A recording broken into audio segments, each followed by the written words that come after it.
Subscribe பண்ணுங்க. அப்படியே பக்கத்துல இருக்க பெல் ஐகானையும் பிரஸ் பண்ணுங்க.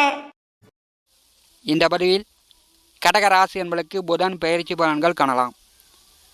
தற்போது வாக்கிய கணித பஞ்சாங்கப்படி ஆனி மாதம் 12ஆம் தேதி முதல் கடகராசியில் புதன் சஞ்சாரம் செய்து கொண்டிருக்கிறார். குரோதி வருஷம் ஆவணி மாதம் 15ஆம் தேதி முதல் கடகராசியிலிருந்து சிம்மராசிக்கு புதன் பெயர்ச்சியாகி ஆட்சி பெற்ற சூரியனுடன் புதன் கூட்டணி சேர்ந்து புத அதியோகம் பெறப்போகிறார்.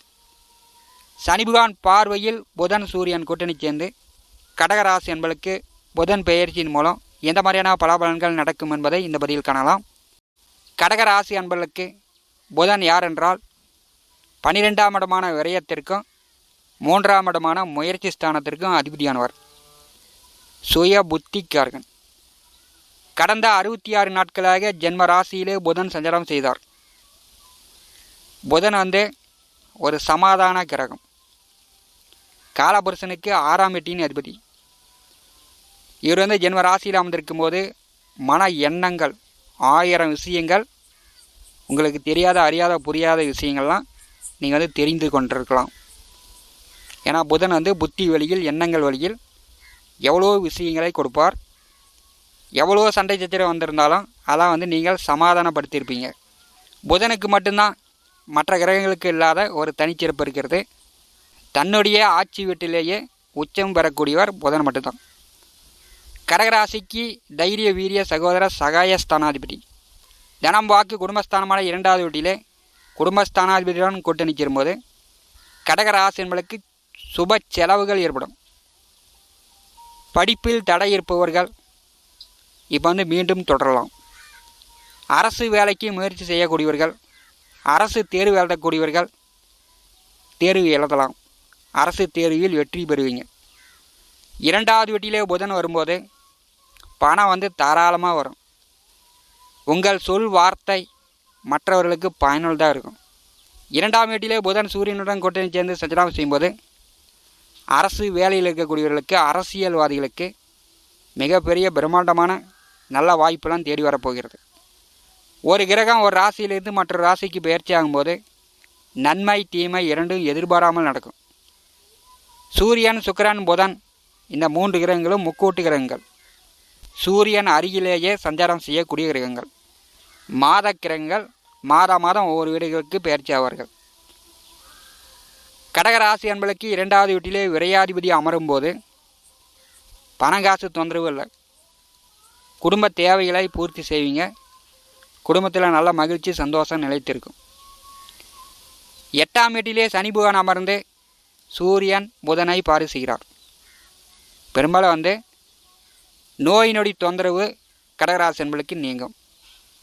கண் வலி, பல்வலி, இந்த மாதிரி நோய் நொடி தொந்தரவு கடகராசி என்பதற்கு நிவர்த்தியாகும். சொன்ன சொல்லு கொடுத்த வாக்கை காப்பாற்றுவீங்க. உங்களுடைய வியாபாரம், வர்த்தகம், ஏற்றுமதி இறக்குமதி, பிஸ்னஸ் இனிமேட்டு கடகராசி என்பதற்கு ஒரு நல்ல விறுவிறுப்பாக போகும். சூரியனுடனே புதன் கூட்டணி சேர்ந்து அடுத்தது புரட்டாசி மாதமும் 3வது வீட்டில் தான் சஞ்சாரம் செய்ய போகிறார். நீங்கள் முயற்சி செய்யக்கூடிய காரியங்கள், போகின்ற காரியங்கள் உங்களுக்கு உடனுக்குடன் வெற்றியாகும். தம்பி தங்கை உடன் பிறந்தவர்கள் உங்களுக்கு சாதகமாக பக்கபலமாக இருப்பார்கள். விரையாதிபதி 2ஆம் வீட்டில் அமர்ந்து அஷ்டமாதிபதி சனி பகவான் பார்வையில் இருக்கும்போது குடும்பத்துக்கு தெரியாமல் எதையும் மறைக்காதீங்க. கடகராசி என்பர்கள் புரட்டாசி மாதம் 3ஆம் தேதி வரை குடும்பத்துக்கு தெரியாமல் எதையாவது ஒன்று மறைச்சிங்கன்னா அது உங்களுக்கு பிரச்சனையாயிடும். எந்த ஒரு விஷயங்களையும் குடும்பத்திற்கு தெரியாமல் மறைக்காதீங்க. ஏன்னா விரையாதிபதி 2ஆம் வீட்டில் அமரும்போது உங்களுக்கு வில்லங்கமாக போயிடும். சனி பகவான் பார்வையில் சூரியன் புதன் அமரும்போது சித்தப்பா, மூத்த உடன்பிறப்புகளிடம், தாய் மாமன்களிடம் கடகராசி என்பர்கள் புரட்டாசி மாதம் 3ஆம் தேதி வரை கோவப்படாமல், அவங்களிடம் கோவிச்சிக்காமல், எதிர்வாதம் செய்யாமல் பார்த்துக்கொள்ளுங்க. ஏன்னா சித்தப்பாவிடம், மூத்த உடன்பிறப்புகளிடம், தாய் மாமன்களிடம் ஒரு கோவதாவங்கள், ஏமாற்றங்கள் எல்லாம் வருவதற்கான வாய்ப்புகள் உண்டு. ஏன்னா கடகராசிக்கு விரையாதிபதி தான் புதன். கடகராசிக்கு லாபாதிபதி 3வது வீட்டிலே சஞ்சாரம் செய்கிறார். சுக்கிரன் வந்து நேச நிலையில் கேதுவுடன் கூட்டணி சேர்ந்திருக்கும் போது, 2வது வீட்டிலே சூரியனுடன் புதன் கூட்டணி சேர்ந்து சனி பகவான் பாதியில் இருக்கும்போது, தம்பி தங்கை உடன் பிறந்தவரிடம் பெரிய அளவு நீங்கள் உதவிகள் எதிர்பார்க்காமல் இருப்பது நல்லது. லாபஸ்தானமான 11வது வீட்டிலே குரு அமர்ந்திருக்கிறார். இது வந்து கடகராசி என்பதற்கு மிக மிக அற்புதமான யோகம். வெற்றி ஸ்தானத்திலே குரு பகவான் வரும்போது உங்கள் காரியங்கள் அனைத்தும் வெற்றியாகும். ஒரு தடவைக்கு பல தடவை முயற்சி செஞ்சிங்கன்னா உடனே வெற்றியாகும். வேலை இல்லை அப்படின்னா வேலை தேடுங்க, உடனே வேலை கிடைக்கும். தனியார் துறையிலையோ அரசு துறையிலையோ வேலையில் இருக்கக்கூடியவர்களுக்கு பதவி உயர்வு, கூடுதல் சம்பளம், ப்ரமோஷன். உங்களுடைய ஆசைகள் சின்ன ஆசையாக இருந்தாலும் சரி, பேர் ஆசைப்பட்டாலும் சரி, உங்களுடைய ஆசைகள் நிறைவேற்றி கொடுப்பார். கடகராசிக்கு 9வது வீட்டிலே ராகு அமர்ந்திருக்கிறார். பெரும்பாலும் தந்தையிடம் நீங்கள் வந்து கருத்து வேறுபாடு இல்லாமல் பார்த்துங்க. உங்கள் காரியமாக தந்தைக்கு அலைச்சல் ஏற்படும்.